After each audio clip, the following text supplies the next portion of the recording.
وعلى آله وصحبه وسلم. أصحاب النار وأصحاب الجنة هم الفائزون. محمد رسول الله. محمد رسول الله. لا إله إلا الله. لا إله إلا الله. إبراهيم خليل الله. إبراهيم خليل الله. لا إله إلا الله. لا إله إلا الله. عمر لعنة الله. لا إله إلا الله. لا إله إلا الله. إسرائيل لعنة الله. إسرائيل لعنة الله. لا إله إلا الله. İsrail la'natullah. İsrail la'natullah.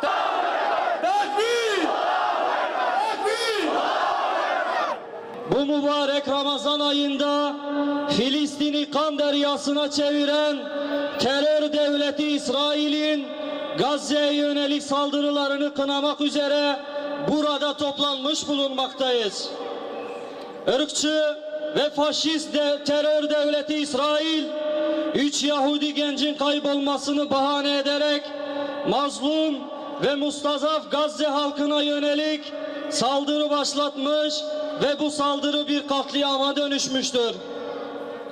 İsrail istihbaratı tarafından kaçırılarak öldürülen Yahudi 3 gence ulaşılmasının hemen ardından İsrailli Siyonist canavarlar 16 yaşındaki Filistinli bir genci kaçırmış ve canlı canlı yakarak şehit etmiştir. Kahrolsun İsrail! Kahrolsun İsrail! Kahrolsun İsrail! Kahrolsun İsrail! Kahrolsun İsrail!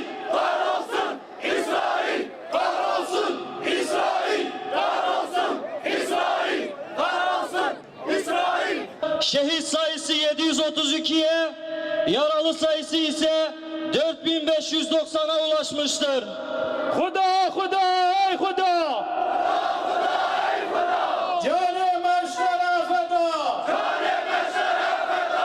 Huda, Huda, ey Huda! Huda, Huda, ey Huda! Cane meştere feda!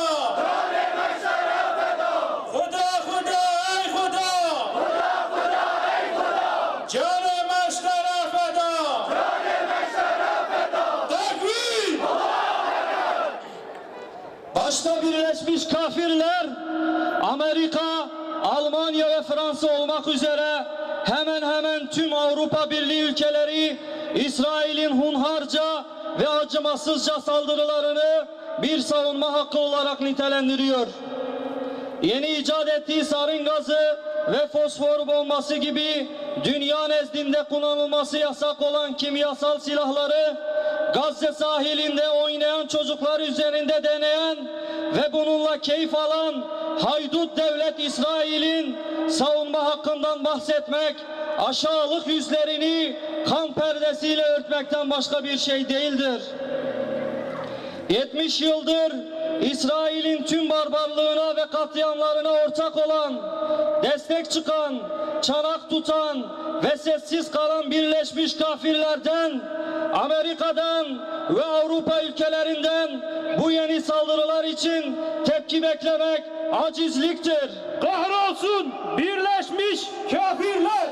Kahrolsun Birleşmiş Kafirler! Kahrolsun Birleşmiş Kafirler! Kahrolsun Birleşmiş Kafirler! Kahrolsun Birleşmiş Kafirler! Kahrolsun Birleşmiş Kafirler! Tekbir! Tekbir! Tekbir! Ya Rabbi şifa daim Nebi Eyyub jvejane. Ya Rabbi Musa galip gir li Fir'aunu Hamane. Ya Rabbi jber Yahudiya İsa bir asimane. Ya Rabbi Hazreti Muhammed galip gir bi Kur'an'ı. Ya Rabbi sevi yetimin Filistin ve Lübnan'ı. Ya Rabbi jaru mazlumin Myanmar ve Arakan'ı. Ya Rabbi fakiru birçi Afrika ve Sudan'ı. Ya Rabbi cesaret جلد مجاهدین چاچانه یا رب اسد هشتی سر حتی نهول سر شامه